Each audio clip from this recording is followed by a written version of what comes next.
slowing down, cause we're blowing up now. I ain't never slowing down, keep on going till...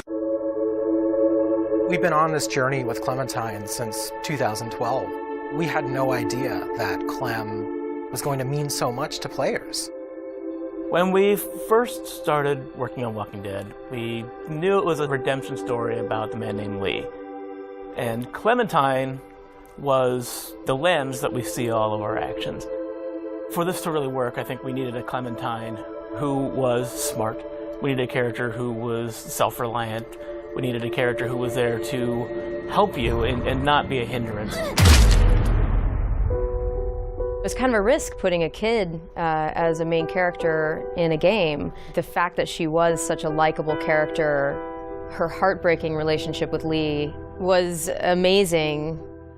She started out as a symbol of something to worry about, but she became a symbol of hope.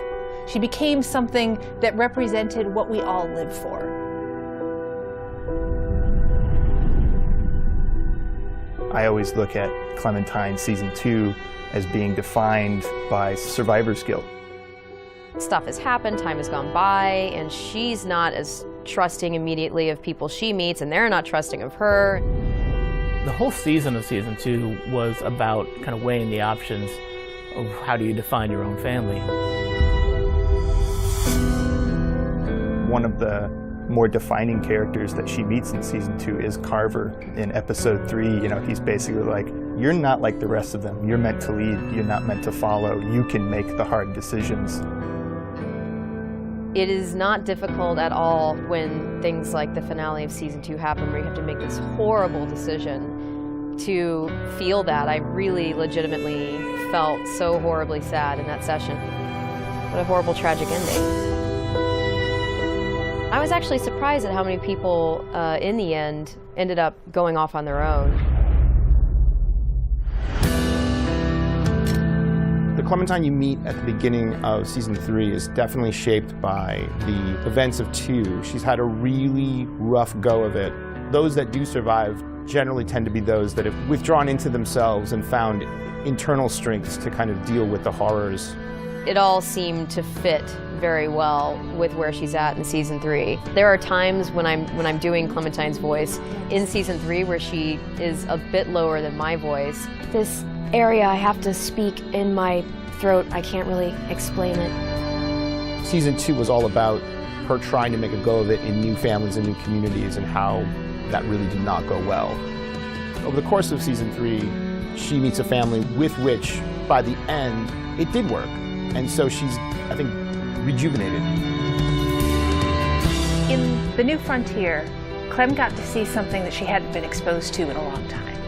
A functional family, a family that was still caring for each other throughout everything that they had gone through in the world of The Walking Dead so far. And she set out at the end of A New Frontier with one singular goal in mind, which was to find AJ and make that again for herself.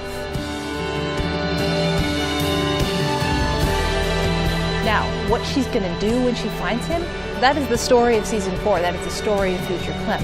Who she wants to be, who she wants to be with, and how she wants to be, those are decisions the player's going to make. It was hearing from the fans all the way through Season 1 and hearing that response, and that's what drove our decision to play as her in this 4th and final season. You will play as Clem. This will be Clem's story.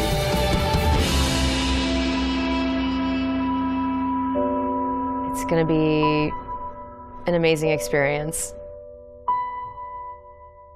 Thank you all so much from the bottom of my heart. It's been a lot of blood, sweat, and tears, and so much love has been behind this whole experience. Good luck. I'll be right there with you.